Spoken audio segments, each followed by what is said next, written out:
Fatiha for Marhuma Khurshid Bhai Ramzan ki Nath.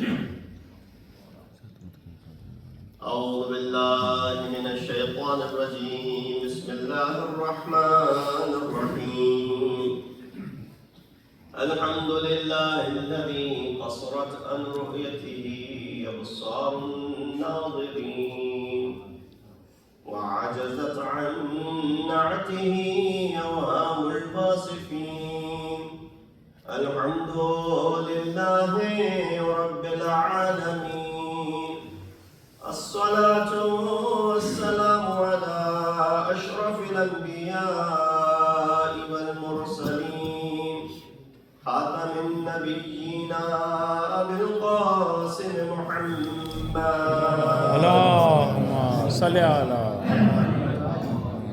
وأهل بيته الطيبين الطاهرين المعصومين الذين ذهب الله عنهم الرجس وطهرهم تطهيرا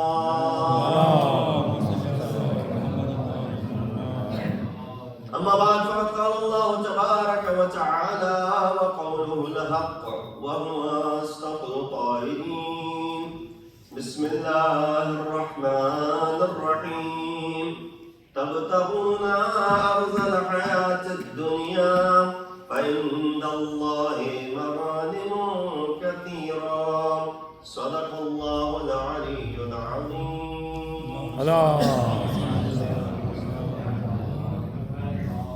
Assalamu alaikum wa rahmatullahi wa barakatuh.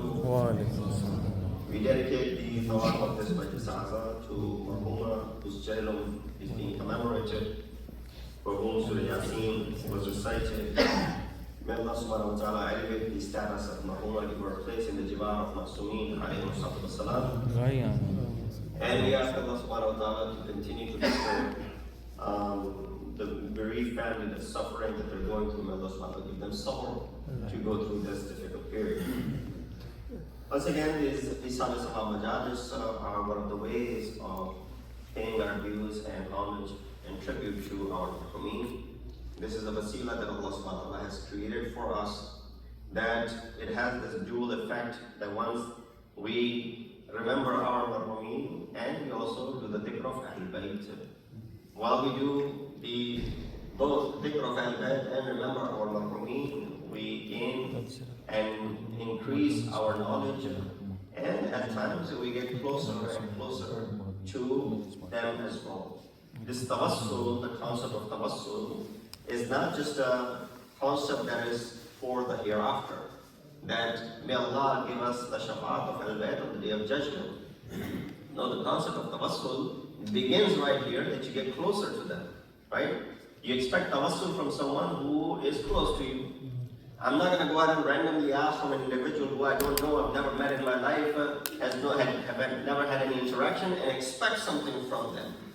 Therefore, while we expect a lot from our Ahl-e-Bait, but what this does, these majalis, bring you closer to them.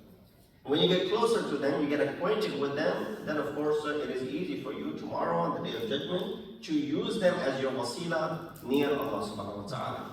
So wasila is not just reciting Dua Tawassul on Tuesday nights and saying, may Allah grant us the shafa'at of Ahl-e-Bait on the Day of Judgment. No, play your part in this world to get as close as possible to them. The moment you become closer to them, then of course it leads to you being one of those whom Ahl-e-Bait will not have any problem doing shafa'at for. And of course, keeping in mind that we should not show up in front of Ahl-e-Bait on the Day of Judgment in front of Allah, asking for their shafa'at while there's nothing written on the paper of our amal. The amal are empty, just like this paper is pretty much empty. No, we should stand with them so that we have something to back our claim that we have not just come here randomly without having done anything. So to prove that fact, what is it? These majalis serve that purpose. That you do the dhikr of Ahl-e-Bait, you get acquainted with them, you get close to them, at the same time you're remembering your deceased and your marhumeen. increasing your knowledge as well. So you see, there are so many fawaid and manafi that are associated with these majalis al-azhar. I wanted to dedicate this majlis to this marhuma, and for that reason I recited this ayat from Surah Nisa, ayat number 94. I'll share with you 4 ayat from Quran which are on the topic of dunya. You know, sometimes we look at dunya and we consider that dunya is a bad place. It seems it's being scolded in Quran and in hadith that it is supposed to be a bad place, a place where we should have never been sent to begin with. The Adam is expelled from Jannah to go where? To suffer in this dunya. So dunya is bad. No, dunya in itself is not bad. In fact, if anything, it produces for us. It's good, right? It gives you, it provides you, it caters for you. But what we have lost in between is سَخَّرَ لَكُمْ مَا فِي الْأَرْضِ جَمِيعًا. That Allah said, we have created this world for you. Not that you are for this world. What ends up happening is that instead of owning this world and instead of being the masters of this world, we become what? The slaves of this world. That is what is something which is being condemned as far as this dunya is concerned. So I shared this ayat in the beginning, ayat number 94 from Surah Nisa. Allah subhanahu wa ta'ala says, تَبْتَغُونَ عَرَضَ الْحَيَاةِ الدُّنْيَا فَإِنَّ اللَّهِ مَغَانِمُ كَثِيرًا. You are aspiring for the worldly life. تَبْتَغُونَ is basically turidun, that you're wanting, you're asking, you're aspiring to have it. You're doing talab of it. Tabtaghoon is talibun, basically, right? You're talib of this dunya. You're seeking this dunya. But with tabtaghoon, it's with more shiddat and severity. When you say talabud dunya, it's one thing. But when you say tabtaghoon dunya, it is with shiddat, with severity. That's why Allah subhanahu wa ta'ala did not use the word. It could have easily said, tatlubuna hayat dunya. You are seeking hayat dunya. He said, no, tabtaghoona hayat dunya. Therefore, there lies a difference between the two verbs that are being utilized, or the one verse that is being used. What does it mean? It has the shiddah, because Allah knows you and I, we are seeking it with severity, with all the might that we possess.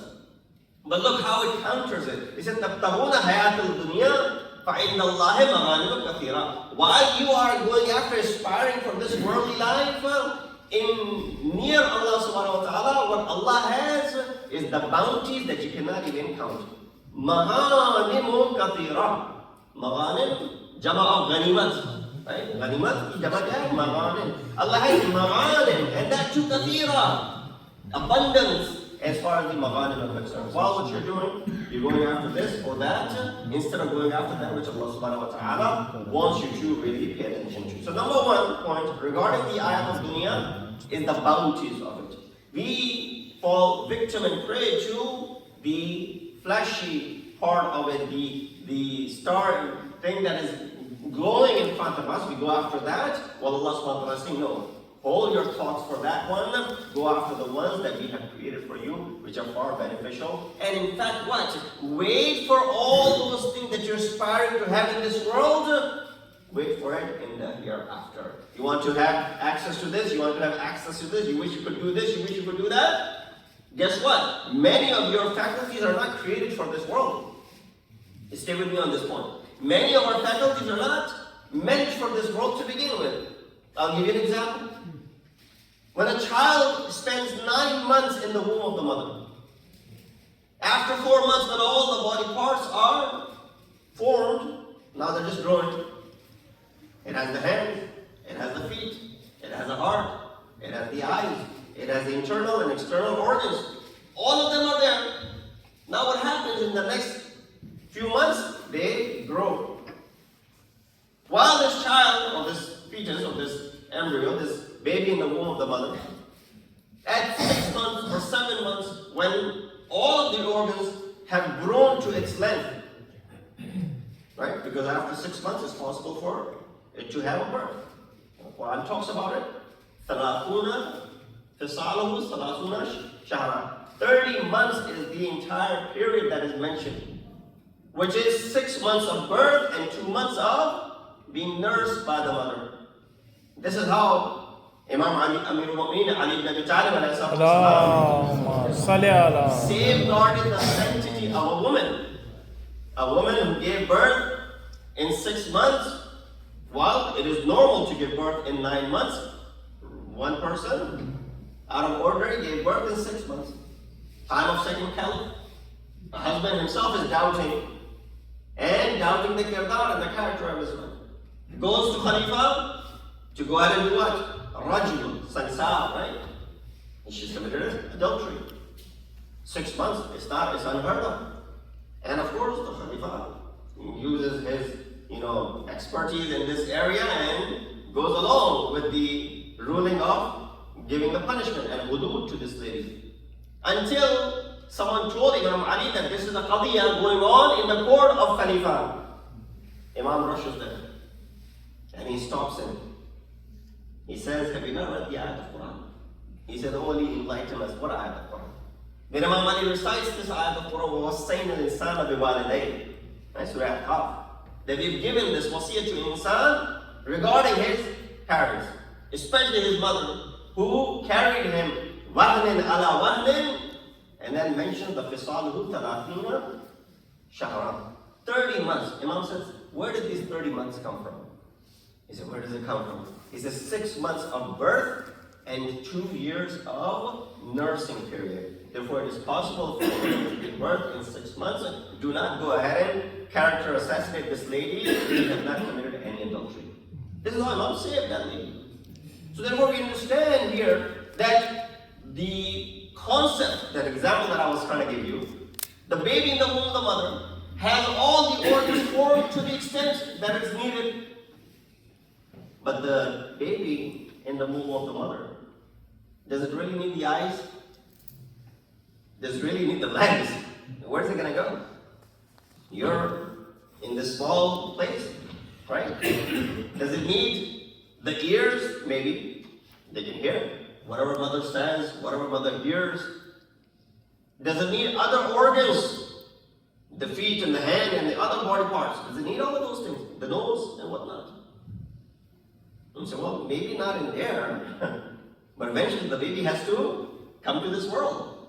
When the baby comes to this world, they'll start walking, so they'll need the feet there.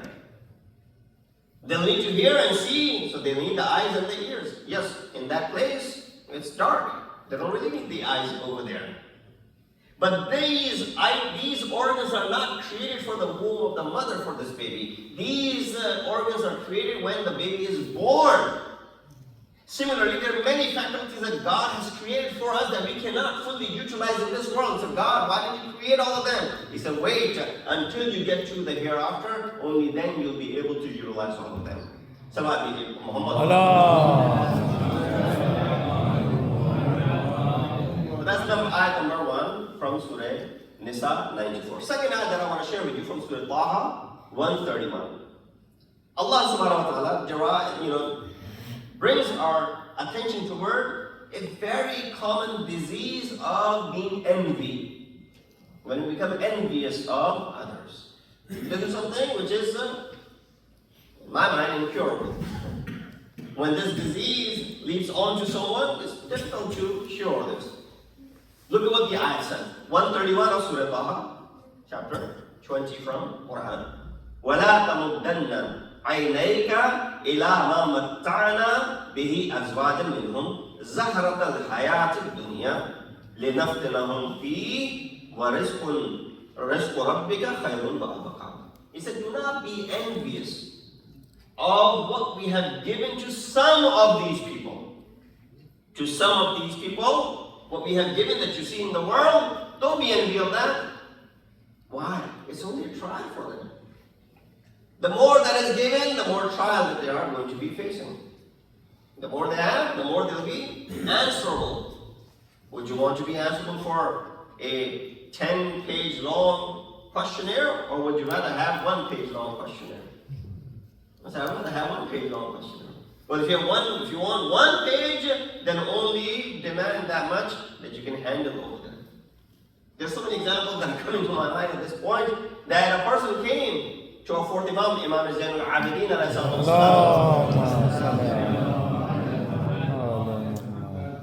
he said, Imam, I have difficulty controlling my sins and the urge to do sin. There was a candle, of course, back in the day, they didn't have bulbs and whatnot, so the candles were always available in their rooms. That was their means of, light. Imam brought the candle in front of him. Just a simple candle. We all have candles in our home. Imam said, put your hand on top of it. He put his hand on top of it. Within a few seconds, he pulled it back. Why? Because it starts burning. Even a small candle is not a big fire by any means. It's not flames or big flames. It's a small candle. But it's still a small candle. You cannot keep your hand for too long. It's going to start burning. You're going to pull your hand back. Within a few seconds, he pulled it back. Imam said, what happened? He said, I couldn't bear more than 3 seconds, for example. Imam said, sin only for the amount of time that you can bear this fire. If you can bear this fire for only 3 seconds, then only sin for that 3 seconds. And I'm comparing this fire with the fire of the hereafter, which the Quran talks about. It gives examples of that fire, which of course are beyond our comprehension. If you can only sin for 5 seconds, that's how long you can. If only you can keep your hand on top of fire for 5 seconds, then that's how it should be the limit of your sinning as well. Imam is not giving you lessons to sin over here. Imam is basically saying that it's impossible for us to sin for this little, for example. Person came, Rasulullah did the same thing with 2 of his companions. You've heard this story many times, Abu Dhar and Ammar. He gave each a dirham and he said, go spend it. Next day he brought them both. There was a boulder which was heated up and it was hot. Rasulullah said to Ammar, stand up on it and give me, what did you do with that dirham or dinar? Now of course Ammar went out of his way. He spent on many things, he bought many things with it. Of course, dinar, you were able to buy many things. He goes up onto this boulder, stands on it, feet are burning. He says, I bought with it some sugar, I bought with this some yogurt, I bought with this. And then before he could finish the list of all the things that he bought with that dinar, he got jumped off. He said, what happened? You didn't finish it. He said, my feet were burning. He said, oh Salman, your turn now. Salman goes up and he says, I gave that dirham and dinar as sadaqah, and he comes down. How quick was his hisab? He said, the less you aspire from this world, the smaller the hisab kitab will be. The more you want from this world, the bigger the hisab kitab will be. Salawat bi Muhammad. Third ayah I want to share with you from Surah Yunus, ayat number 7. This ayat draws our attention toward an important concept of being mutma'in. You've heard the concept of itminan. Ala bi dhikrillahi tatma'innul qulub. With the dhikr of Allah subhanahu wa ta'ala, the hearts are mutma'in. But here, people become mutma'in with the world. That's what this ayat is talking about. Surah Yunus, ayat number 7. It says, إِنَّ الَّذِينَ لَا يَرْجُونَ لِقَاءَ اللَّهِ لِقَاءَنَا وَرَضُوا بِالْحَيَاةِ الدُّنْيَا وَاطْمَأَنُّوا بِهَا. Those who, this is the price that they pay. So the concept of watma'annu is being mentioned, the itminan of this world is mentioned later. But what is the condition? He said, those who do not wish to meet us on the day of judgment, they are the ones who are radhi with this worldly life, and they are mutma'in with this worldly life. See the difference? Only a person who's radhi and mutma'in with this worldly life is the one, Allah, according to Quran, Surah Yunus 7, is the one who has no hope and wish to meet Allah subhanahu wa ta'ala on the day of judgment. I don't want to meet Allah subhanahu wa ta'ala. What an opportunity you're missing out on. How can I explain this? I mean, I'm going to give an example, a dumb example, but bear with me. You know, we all watch different sports, for example. You know, some people watch cricket. So let's say, majority of you, if you watch cricket, there's a big superstar of cricket. You know, and your child is really, fond of him. And you give your child a choice. You say, either we go see this big cricketer that you're a fan of tomorrow, I can take you there, or what you can do is you can play all the video games you want. Because he has this inclination to meet this fan of his, that he's fan of, he's going to let go of the video game, for example. He's going to let go of that worldly, that thing that brings pleasure to him. But I guess today, in this day and age, I'm sure all of you can agree with me that what brings pleasure to children is the video games. They want to use the gadget, they want to play video games. You say, you let go of that, I'll take you to meet that favorite player of yours. Of course, because you have this opportunity to meet the superstar, which you are fond of and you want to meet so badly. Or, we can give more realistic example.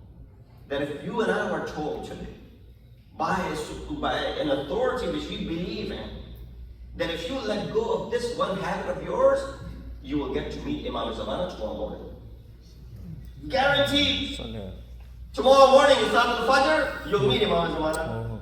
But what you gotta do, refrain from this thing for the next 10 hours, 12 hours. All of us will sign up for it. I'm sure every single one of us will sign up for the fact that yes, I will get to have the liqa of Imam Zamana. Allah says what? If you want our liqa, no, let me change it.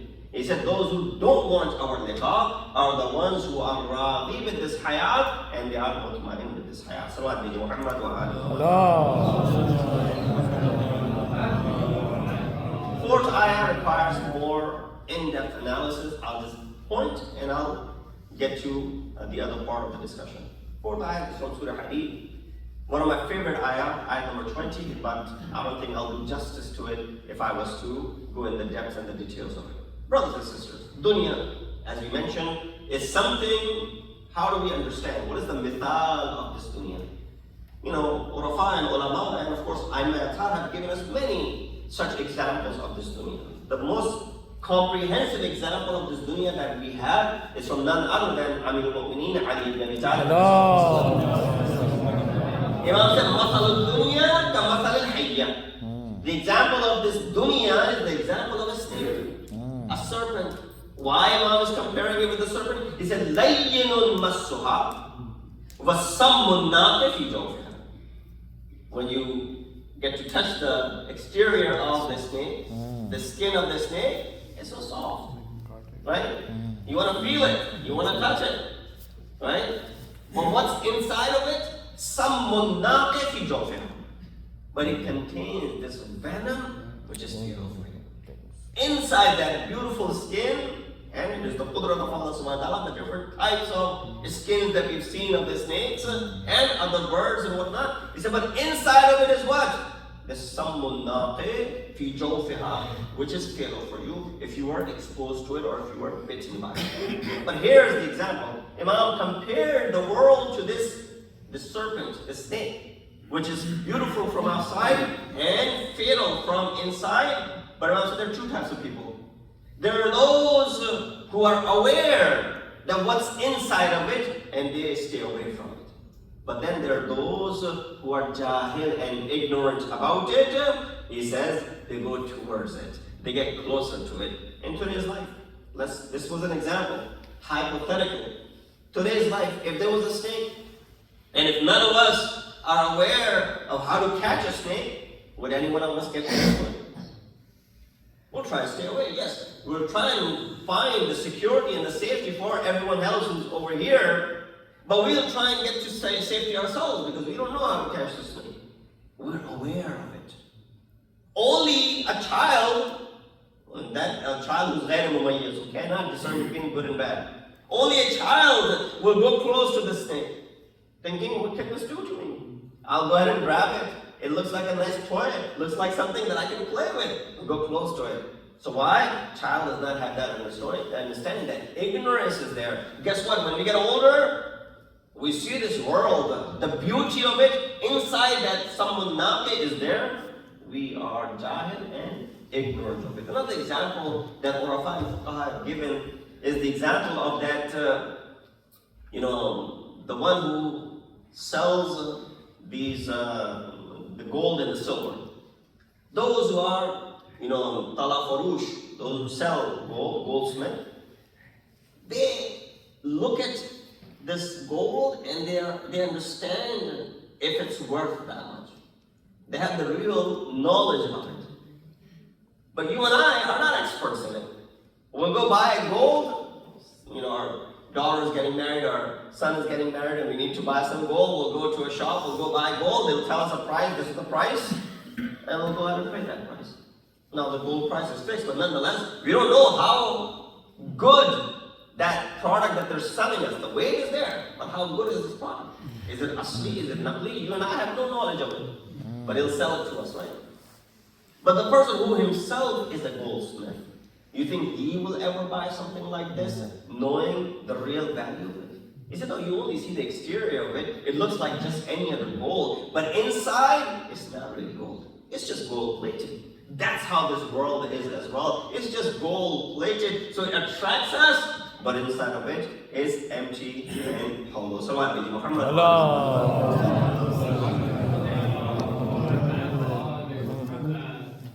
The life has to be spent, not that we're not saying and advocating over here that you don't enrich yourself. You don't go and make yourself affluent. Nobody's saying that. Islam does not stop from that. No one has ever said, don't go after acquiring wealth. No, you should. If you don't have wealth, you don't have a voice. You have wealth, you have a voice. You see what's happening in this country as well? And all the Republicans, I don't want to make this to be a political discussion, but APAC behind it, all of them, with the money that they have, we should have our own APAC, for example, a Muslim APAC, where we are able to go ahead and donate money to the politicians, and so that they speak, and their narrative changes too, in favor of our religion, in favor of our people. Why is the narrative in this country in favor of those people? Because of the money, of course, that they're being. So going after the wealth, there's nothing wrong with it. You make yourself strong. Strength comes to you. And secondly, nobody wants to be a beggar. You don't want to be asking all the time. You want to be in the front, giving all the time. But that does not mean that you should let go of your lifestyle and you become and you develop and have a similar lifestyle as well. Hazrat Isa ﷺ, he was once passing by a place, and there were, a place where it was a qabristan, dead people were there. It was a land which had seen the adab of Allah subhanahu wa ta'ala. Hawariyeen of Hazrat Isa asked him, "Oh, Prophet of Allah, can you bring one of them back to life so we can ask what happened to them?" Wouldn't it be great if you can just go to qabristan and bring one of the dead people back to life again so they can speak to us? It would be great. Some of us might get scared and creepy and run away. But Hazrat Isa was known for bringing people back to life again. So he did what he did, and one of them came back to life.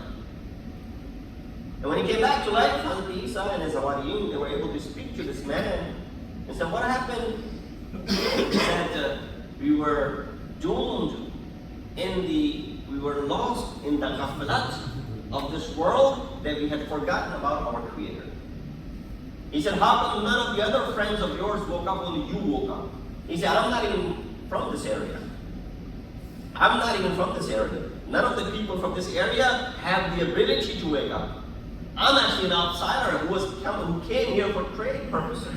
But while I was trading over here, I got lost in the worldly affairs of these people, that when the adab of Allah subhanahu wa ta'ala came, it engulfed me as well, and I ended up being dead like them as well. But at least when we called back, none of them had the ability to stand up, only I was able to say back to your call, and I was able to wake up. Because I'm a part of this community to begin with." Hazrat Isa sent him back, and then he made this dua. He said, having that life and having that adab come upon you, that you're unable to answer and you're laying there in that adab, after that, it is better for me to live and spend and sleep on the land and to eat from that raw bread before I'm answerable in front of Allah subhanahu wa ta'ala. I'd rather eat all my life a raw bread, a bread that is not even properly cooked. I'd rather sleep on the floor and not on a fancy bed, as long as my Islam kitab is different on the day of Jumma. So I Muhammad. I'll conclude with one story from Sheikh Ansari, who was one of the greater ulama of our madhab. Many of the current maraji, all of them have collectively all of them, and anyone who enters Al-Zaidiyya has studied the book written by Shaykh Ansari. You don't become and get to the level of Marjariyyat before you read the book that he has written. That kind of impact he had. And of course he was Ahl-e-Bait, Marja at the time. No one else was the Marja at that time, he was alone. So all the wujuhat al-shar'i, the khums and the zakat and the donations would come to him. Someone said to him one day that really is a skill, an amazing thing, that you have all this wealth in your possession, yet you live very simple, in this simplicity.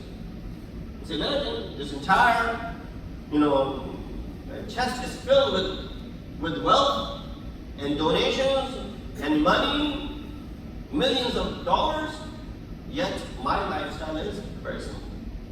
So this man said this to Shaykh Ansari, saying that it is amazing that you're able to have such control. If I was responsible for treasury, I would be within a few days, my observation and my inclination will lead me to go out and do something else. Shaykh Ansari responded by saying, no, I haven't really done anything. He said, my life is no different than those donkey drivers who take the money from Kashan and they come to Isfahan to buy goods and then they bring the goods back to Kashan. He said, I'm no more better than those donkey drivers. Their duty is what? To take the money from people of Kashan, come to Isfahan, buy goods for them, and then bring the money back bring the goods back to them. He said, well, I'm no different than those people. They don't do khayanat, I don't do khayanat. And plus I know that this is not mine. And so one portion of it, if I spend on personal needs, I will be answerable from Allah subhanahu wa ta'ala. With that said, how sometimes worldly things, small little things, take our deen and iman away. There's a person by the name of Buraida ibn Wa'il. The interesting story about Buraida ibn Wa'il, which is inshallah will lead into the Masjid as well. That this man was performing or was in the haram of Kaaba, and this lady who was also doing tawaf, and he was following her. And as she took her hand out of the ihram to touch the house and the Kaaba, the wall of the Kaaba, he looked at her hand and he wanted to put his hand next to her hand or touch her. The shahwat that he got. As soon as he did that, of course, in the rush of hundreds and thousands of people, he knew that nobody will notice. His hand got stuck there. When his hand got stuck there, now everybody sees it. Everybody gets to know what is this man doing. Because he was thinking it would just be a moment of my pleasure and that would be it. But Allah throws that pleasure right there so that everybody finds out about it. Now, there was this big commotion. Why is this man doing this? And everybody, this commotion is created. They call the Hakim. Hakim comes. This hand is now inseparable. He's unable to separate the hand. The Hakim says, let's go ahead and cut his hand. Because first of all, he was doing haram in the house of Allah subhanahu wa ta'ala. And secondly, there's no way for us to remove the hand, so let's go ahead and chop off his hand. Then they said, well, that would be too harsh. Is there anyone from the house of Banu Hashim over here? They said, yes, Imam Hussein is here. They brought Imam Hussein. As soon as Imam came over there, Imam raised his hands in dua and asked Allah subhanahu wa ta'ala to do what has to be done and remove this man's hand. As soon as he finished his dua, of course, mustajab al-dua, the hand of that man came free. He went into sajda. He started begging Imam salam for forgiveness, to let go, and asking others for forgiveness as well. Imam saw in his eyes that he is really repenting, that he understands the issue and the graveness of his crime, and he is sincere about his apology. Imam said, yes, you are forgiven. He said, Imam, maybe one day I'll get to serve you in the same way. Either this was the man who in Karbala, when Imam ﷺ was killed and his body was laying on the plains of Karbala, Imam ﷺ had this belt kamarband that was given to him by Bibi Shahban, it is mentioned. This man, Molana the wife, knew about him. He goes at the darkness of the night, around the time of Shab al-Ghariba, so that nobody is watching. Slowly he goes close to the body of Imam Hussein, and he wants to remove that kamarband from Imam's body. As he says, as soon as I tried to do that, Imam's hand held me. He said, I got panicked. What do? This person is dead, and his hand is holding on to me. I took out my knife and I chopped off his hand. He said, when I tried it again, the left hand of Imam held me. He said, I did the same thing. And then I felt that there are some personalities that are coming close to me. So I pretended as if I was one of the deceased, and I laid there until I saw it was Rasulullah who came. Rasulullah, Amirul Mu'mineen, Fatmatul Zahra came to visit the body of Sayyid al-Shuhada. And Rasulullah said, O Mal'oon, you did not spare the body of my grandson Hussein. Woe unto you, may the la'anat be upon you. This man was seen later on holding on to the Kaaba and asking, Oh Allah, can you forgive me for the crime that I have committed? Syed ibn Musayyib said to him, don't feel hopeless in the mercy of Allah subhanahu wa ta'ala. Whatever the crime is, Allah will forgive you. He said, but if you'll hear my crime, I was the one who was trying to remove the kamarband of Imam Hussein. And when Imam's hand held me, I chopped off the hands of a dead Imam. I chopped off the hands of the Imam who was already martyred in the plains of Karbala. Inna lillahi wa inna ilayhi raji'un. Oh Allah, accept our ibadah tonight. Oh Allah, we have committed a lot of sins. Please forgive our sins. Oh Allah, give us the tawfiq and ability to follow the commands and teachings of Ahl-e-Bait. Oh Allah, give us the tawfiq to be amongst the helpers and the soldiers of Jumma. Please recite us the Fatiha from our Ummah, Khurshid by Rizwan Ali.